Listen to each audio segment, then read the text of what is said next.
Hello everyone, I hope you all are doing well. Today I'm going to tell you about food web, trophic level, energy flow, biological magnification and ozone. तो food web क्या होती है? It is a network of different interconnected food chains in an ecosystem. Network मतलब जाल बिछा होना, different interconnected food chain. हमने last video में बात की थी फूड चेन के बारे में. तो फूड वेब में एक फूड चेन नहीं होती, इसके बहुत सारे नेटवर्क्स होते हैं, बहुत सारी फूड चेन्स होती हैं जो आपस में जुड़ी होती हैं, जैसे कि यहाँ इस डायग्राम में दिखाया गया है. तो ग्रास होपर है, उसे फ्रॉग भी खा सकता है, कोई बर्ड भी खा सकता है.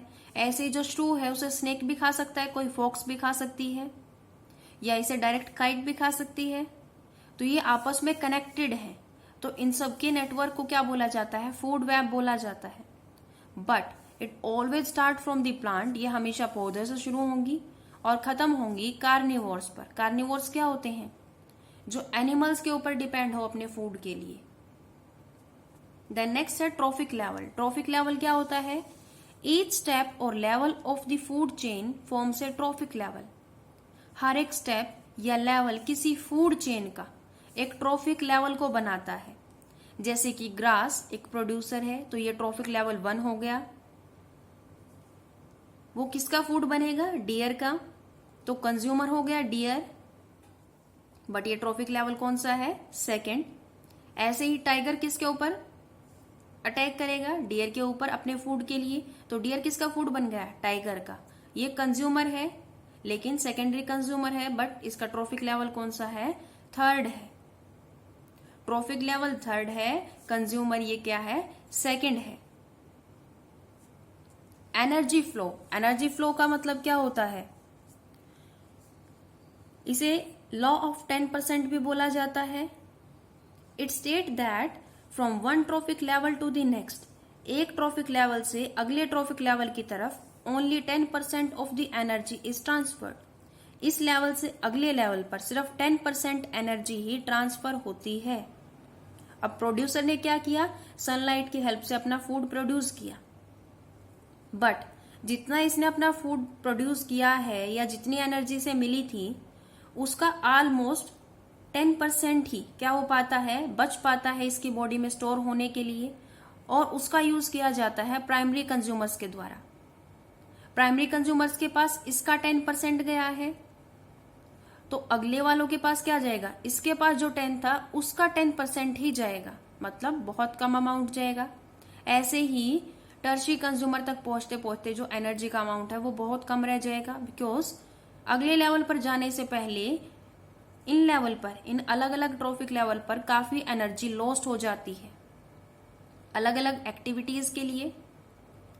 इफ बाय चांस ये क्या हो जाते हैं? अपने ट्रॉफिक लेवल में डेड हो जाते हैं, या बाय चांस इनका जो पार्ट है वो डेड एंड डिकेइंग हो जाता है, तो उनको डिकम्पोजर्स क्या कर देते हैं? ब्रेक डाउन कर देते हैं. ये क्या है? पिरामिड ऑफ ट्रॉफिक लेवल्स है. The rest is utilize by the organism. 10% तो ट्रांसफर हो जाती है और बाकी 90% कौन यूज करता है? यूटिलाइज की जाती है किसी ऑर्गेनिजम्स के द्वारा. Biological magnification. It is the increase in concentration. बढ़ोतरी है किस चीज में? कंसंट्रेशन में. किस चीज की कंसंट्रेशन? किसी टॉक्सिकेंट की या हार्मफुल सब्सटेंस की at each successive trophic level. धीरे धीरे जैसे हम अलग अलग ट्रॉफिक लेवल पर बढ़ते हैं, तो उनमें टॉक्सिकेंट की या हार्मफुल सब्सटेंस का जो अमाउंट है वो धीरे धीरे बढ़ना क्या कहलाता है? बायोलॉजिकल मैग्निफिकेशन कहलाता है. देन हमारा अगला टॉपिक है, इंपॉर्टेंट है, जो कि ओजोन लेयर और इसका डिप्लीशन. ओजोन क्या होती है? An allotrope of oxygen. Allo का मतलब होता है अदर, ट्रोप का मतलब होता है फॉर्म. ऑक्सीजन की अदर फॉर्म है ozone with molecular formula O3. Oxygen के लिए क्या होता है? O2, जबकि ओजोन के लिए क्या होता है? O3. ओजोन क्या होती है? डेडली पॉइजन होती है. बट इसकी फॉर्मेशन कैसे होती है? ओजोन मॉलिक्यूल के लिए क्या होता है? Oxygen molecule.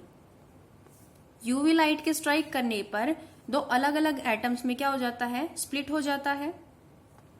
और इस ऑक्सीजन एटम के साथ अगर कोई नॉर्मल ऑक्सीजन आके बाइंड होती है तो वो ओजोन की फॉर्मेशन कर देती है.